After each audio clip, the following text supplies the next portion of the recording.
So I just wanted to, thank you for all coming out this morning.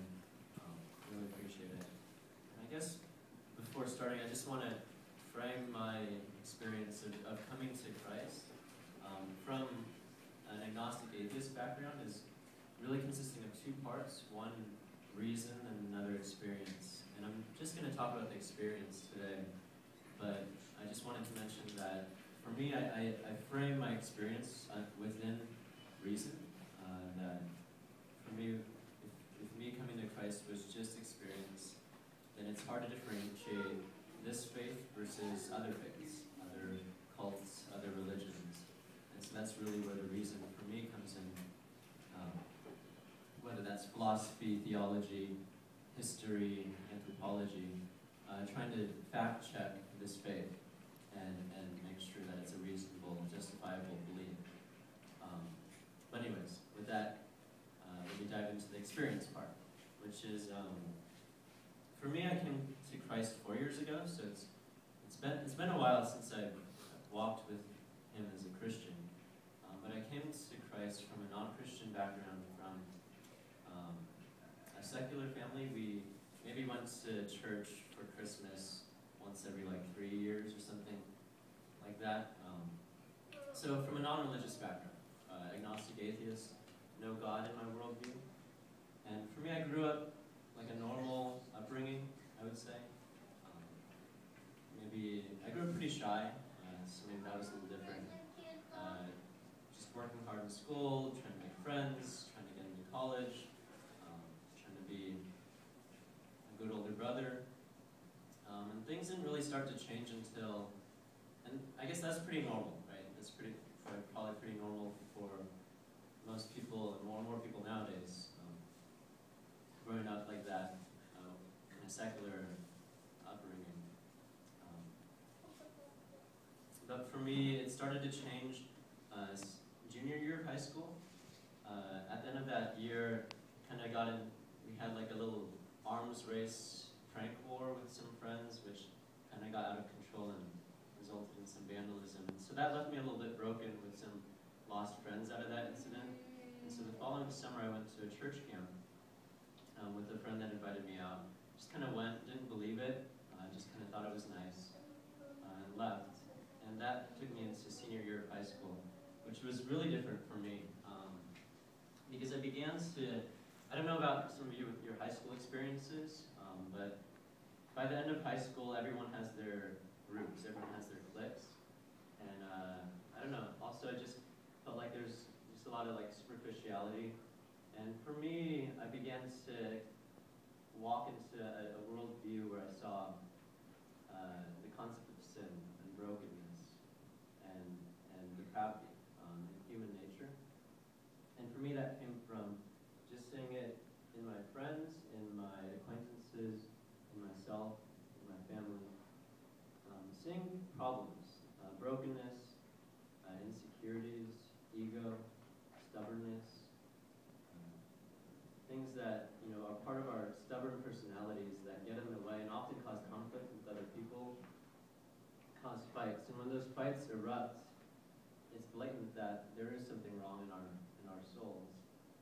But the thing that I noticed from people, from my friends, from my family, from myself, is that the pattern, the way we typically deal with that brokenness is to move on, to run away from it rather than to really address it, to try to ignore it, to try to push forward and just sweep it under the rug, turn on our blinders to it.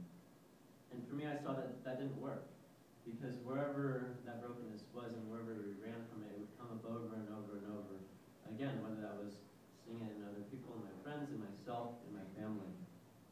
And so for me, that shifted me into an absurdist worldview, which is different from an existentialist worldview, which is the idea that, okay, there's no overall meaning and purpose to life, but the purpose is just whatever you want to set it to, whether that's a good career, whether that's you trying to be a certain type of person, whether that's you pursuing a certain relationship, and just pursuing those purposes hard and finding fulfillment in that.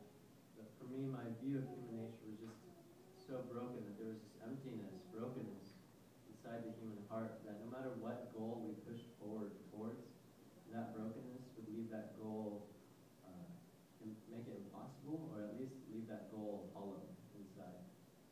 And senior year, I shifted into an absurdist worldview, which is kind of the only other alternative, which is the view that there is no overall purpose, and making up a purpose is useless as well, so then there's no purpose to life, and there's this absurdity, this chaos, this meaninglessness to life. The third option would be religion, but for me religion was myth or fairy tale, and so that wasn't even in my radar. And I wanted to read you a quote from Seven. I don't know, have any of you seen Seven with Brad Pitt, Morgan Freeman? Old classic, anything with Morgan Freeman. But just to kind of embody the absurdity I was moving into, which is really just seeing brokenness on a level that I couldn't deal with it. And in that movie, it's a exaggeration, but it gets the point. And the movie is about a serial killer who kills people who embody the 7 deadly sins of pride, gluttony, sloth, envy, greed, and wrath. But don't commit any legal crimes, but they do embody these 7 deadly sins. And for him, they're guilty, but Brad Pitt, who plays David Mills, the police officer, says to him, "I thought you only killed innocent people, people who didn't break the law." And John Doe, the absurdist, really said, "Innocent? Is that supposed to be funny? An obese man, a disgusting man who can barely stand up, a man, if you saw him on the street, you point him out to your friends so that they could join him in mocking him.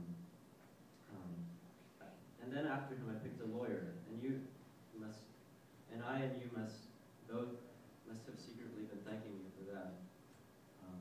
This is a man who's been dedicating his life to making money by lying with every breath that he could to keep murderers and rapists on the street. And a woman so ugly inside, she couldn't bear to go on living if she couldn't be beautiful on the outside. And a drug dealer, pederast actually. And let's not forget the disease-spreading whore. Only in a world this shitty could you even try to say these were innocent people. Keep a straight face. But that's the point. We see a deadly sin on every street corner, in every home, and we tolerate it. We tolerate it because it's common. It's trivial. We tolerate it morning, noon, and night. Well, not anymore. And then he goes on. And for me, that was really what I saw. I saw this immense brokenness and this immense problem in our own condition, our own hearts, and our own souls. But we were tolerating it because it's normal, because the person sitting next to us also had those problems. But for me, I just couldn't deal with it. I saw life as, if this is it, to live and to die with this emptiness inside, then there's something incredibly wrong to it. And so this only makes sense, kind of framing this worldview, because then about 6 months later, halfway through my senior year of high school, I was driving home from school one day, and I stopped behind a Hummer limousine, and it exemplified everything wrong with the world to me. Greed, materialism, ego, environmental destruction, partying less, excessive lifestyle. Like a Hummer limousine, right? Like the biggest, anyways. So I started honking at it, and it was kind of absurd, but it symbolized the absurdity to me, everything wrong. And so I started honking at that symbol, and it pulled over to the side of the road. I drove home past it, and when I got home, I started crying, screaming into a pillow, kind of letting out the pain that was welling up for so long. And in that moment, it was literally a moment out of desperation. Like I said before, it was a subconscious decision that if this was it, to live and to die with this brokenness and this condition in our hearts, without God or without anything more, then it's not worth it. But if there's a God out there, then maybe there's hope. Maybe he made us for something more, and maybe he has the power to realize that. And so at that point, I believed in God. I believed in the most vague idea of God, but a God who is all-powerful, all-knowing, and all-loving. And slowly I began to paint a picture of else would that God make? What else would it make sense for him to be? Um, and something that also made sense to me later, out of my view of human nature, of the brokenness inside our hearts, was that okay, if there's a God and if he's calling us to something more, then we can't do it on our own power, on our own accord. That it would really take God's power in our lives to fix the immense brokenness inside us. And for me, that's what led me to Christ. Because Christianity, Jesus, is the only religion that says that God needs to save you by dying on the cross for your sins, so that he can be forgiven and that he can enter your life. He can give you the Holy Spirit in your life to give you the power to start anew. Every other religion says that there's a God or some sort of higher power, and your job in life is to try to be as good as you can, and at the end of the day, if your good scale outweighs your bad scale, you'll get into heaven. But Christianity is the only religion that says you can't do it, and then God says I'm going to do it for you. And so, for me, that's what really, just kind of being convicted of that, and meeting other Christians in my life who've been changed, who live differently and strive for something more in life, also showed me that, okay, maybe this Jesus Christ character, maybe there's something real, something more substantial about him. And so out of all those things, out of that experience, I chose to believe and trust in him. And yeah, it's been 4 years, and I've seen a lot of change. Just being able to, first of all, deal with that depression. That didn't just end senior year, but showed up later, glimpses, and dealing with that with God, coming to his grace, his love, and his hope for something more every time it would come up. Seeing God just change my relationships, teaching me to love more, teaching me to care for my family more, to care for my brothers more, to cast a greater vision for me for a medical career that I'm pursuing, and just challenging me to give it up to him. And I'm out of time. Yeah, and so, and he's not done, and it's not just him working in my life, but I believe that God is working to change our hearts individually, but change our society, change our relationships with each other. And so, yeah, I'm excited to see where he continues to go and where he continues to work. And